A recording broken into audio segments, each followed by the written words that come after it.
Bonjour à tous, on se retrouve aujourd'hui pour une nouvelle vidéo. Je vais vous présenter mes lectures de cet été. 2 romances à vous présenter, une nouvelle, une romantasy. Cet été, il y a eu le challenge Été glacé de Nina Quill qui a duré du 24 juillet au 6 août.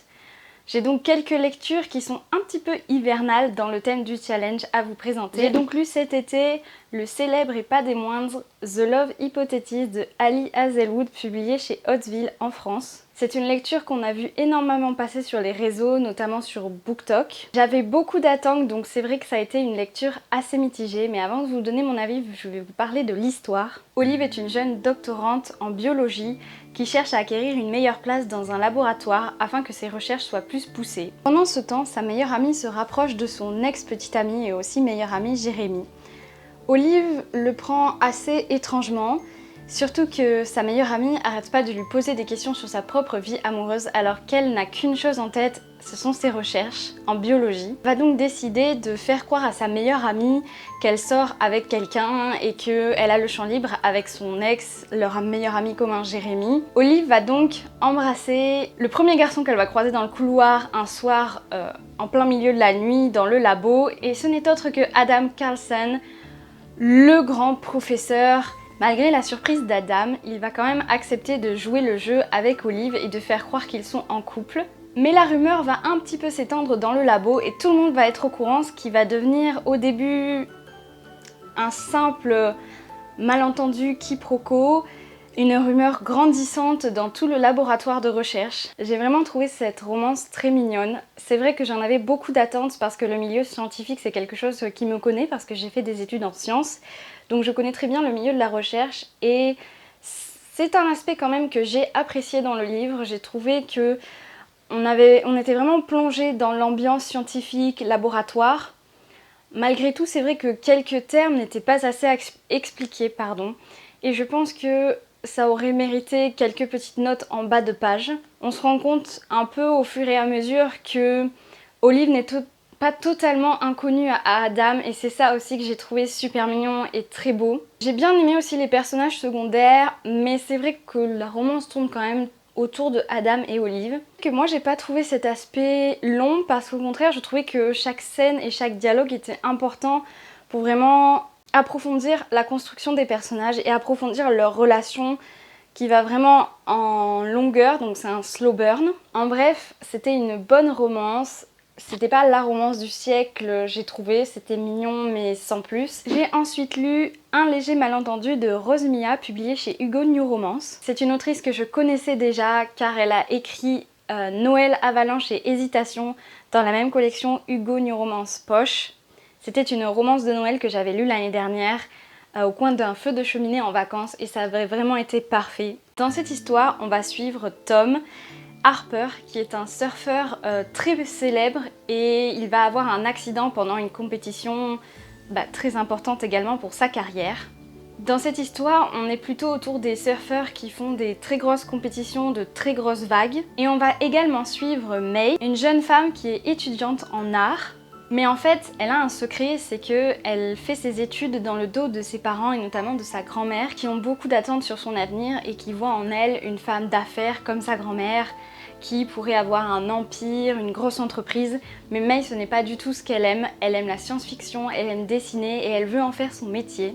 Elle va rencontrer Tom lorsqu'elle va emménager dans l'ancien appartement d'une de ses amies, je crois. Je ne sais plus trop exactement comment elle déniche cet appartement. Mais c'est un appartement vu sur la mer et il se trouve que son voisin de porte n'est autre que Tom Harper, le célèbre surfeur. Il va y avoir un petit quiproquo entre eux. On est sur une ambiance très plage, surf, ça se passe à Los Angeles, donc on a vraiment l'ambiance Californie, et j'ai beaucoup aimé également le côté comics, science-fiction et aussi le passé de May qui est très difficile. Comme je le disais au début, ça a été un gros coup de cœur, j'ai vraiment adoré cette romance, j'ai adoré les personnages, notamment May dans laquelle je me suis beaucoup reconnue par rapport à sa maladresse, à sa passion, au fait qu'elle a les émotions parfois trop développée entre guillemets. Le fait qu'elle se fasse tout un tas de films aussi dans sa tête, qu'elle craque facilement sur les beaux garçons, Je me suis un petit peu reconnue en elle quand j'étais adolescente et peut-être même encore un petit peu maintenant. J'ai beaucoup aimé Tom, mais c'est vrai que j'ai trouvé que l'histoire tournait quand même un peu plus autour de May, et de son avenir et de son passé qui a été difficile à lire car c'est également quelque chose que j'ai vécu et donc c'était pas facile. Mais plaisant parce que l'autrice a vraiment décrit ça d'une manière vraie et sincère et sans vouloir en rajouter. La romance entre May et Tom, elle est comme pour Olivia Adam tellement saine et tellement ok.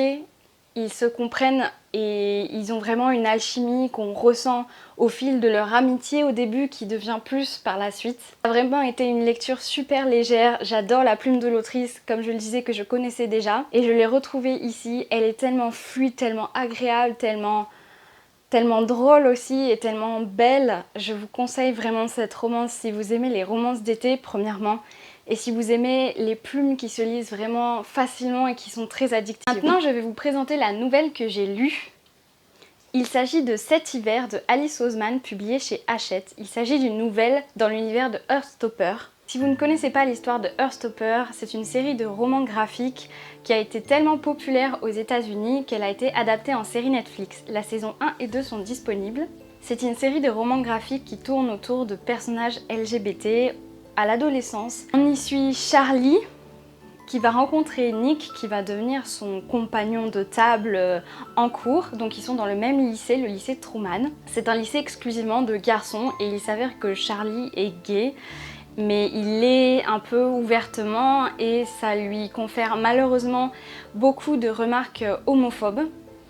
Et Nick va le rencontrer et lui il va un peu sortir de ses préjugés, il va apprendre à le connaître et lui pourtant c'est toujours cru hétéro mais petit à petit il va commencer à ressentir des choses pour Charlie qu'il ne comprend pas. En tout cas pour la nouvelle Cet hiver, ça se déroule à Noël du coup, dans la famille de Charlie, où on va suivre Charlie, sa sœur et son petit frère. Cette histoire se déroule à la fin du tome 4. J'ai beaucoup aimé cette nouvelle, ça m'a fait vraiment du bien de retrouver les personnages et notamment d'en apprendre plus sur la sœur et le petit frère de Charlie. J'ai retrouvé cette petite ambiance tellement doudou entre Nick et Charlie, ce sont vraiment deux personnages masculins que j'adore et j'adore leur couple qui est mignon et qui fait tellement du bien au cœur.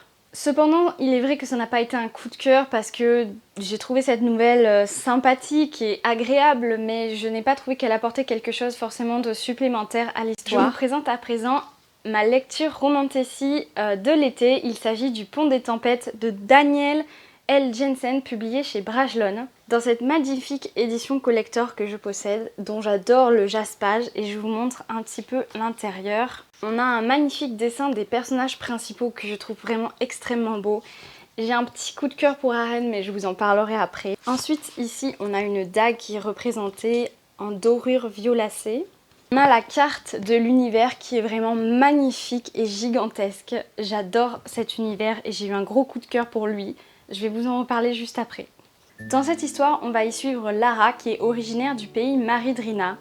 Elle et ses sœurs ont été éduquées de façon à penser que le royaume d'Itikana, qui possède donc le fameux pont des tempêtes, un pont qui relie deux grands continents dont plusieurs royaumes se disputent les marchandises. Lara donc et ses sœurs sont éduquées de façon à penser que ce royaume est dangereux, que ce royaume taxe malhonnêtement les royaumes et se fait un petit peu la mise sur la famine de son pays. C'est Lara, par un concours de circonstances, qui est envoyée à la place de ses sœurs pour épouser le roi de Itikana, le fameux royaume du pont. Son but est d'espionner le roi, mais également le pont et comment il est construit, quelles sont ses failles pour que son père, le roi de Maridrina, envahisse le royaume et récupère les richesses. Pour sauver son peuple, Lara est prête à tout. Elle est convaincue que c'est Itikana le méchant et Maridrina qui en souffre. Mais elle va peu à peu se rendre compte qu'effectivement, son père ne lui a pas tout dit et a surtout omis énormément de vérités. On est donc sur une romantasy Enemies to Lovers. J'ai beaucoup aimé ce roman. Ce n'est pas un coup de cœur, mais il l'a frôlé de très peu. Comme je disais au début, j'ai eu un très gros coup de cœur également pour l'univers. Je le trouve vraiment magnifique, riche. C'est tellement bien développé, tellement bien construit. J'ai beaucoup aimé l'ambiance orage, pluie, l'ambiance des îles qu'il y a autour du pont et le fait qu'on ait plusieurs royaumes qui ont chacun vraiment leurs coutumes, leur façon de penser, leurs habitants, etc. C'était vraiment incroyable, une vraie aventure. Il y a énormément d'actions également, donc je me suis très rarement ennuyée.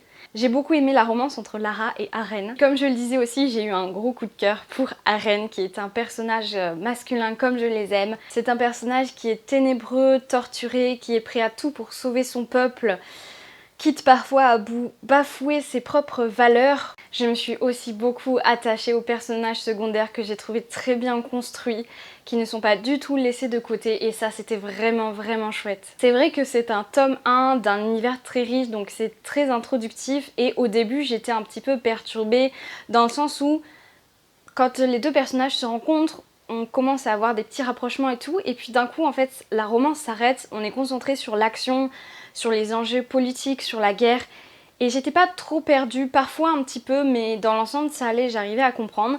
Et puis en fait vers les 100 dernières pages, la romance ça est revenue mais un peu trop vite, et c'est vrai que ce souci de rythme m'a légèrement dérangée, et je pense que c'est pour ça que j'ai pas eu un coup de cœur phénoménal, mais j'ai tellement aimé cette romantésie que j'ai très hâte de lire le tome 2, et je vous conseille vraiment, si vous aimez les univers riches, la romance épique, qui a beaucoup d'enjeux politiques également, de trahison, de secrets, de vérité. Cette vidéo est terminée, j'espère qu'elle vous aura plu. Si c'est le cas, n'hésitez pas à mettre des petits pouces en l'air, n'hésitez pas à vous abonner également à ma chaîne pour me soutenir et pour suivre mes prochaines vidéos.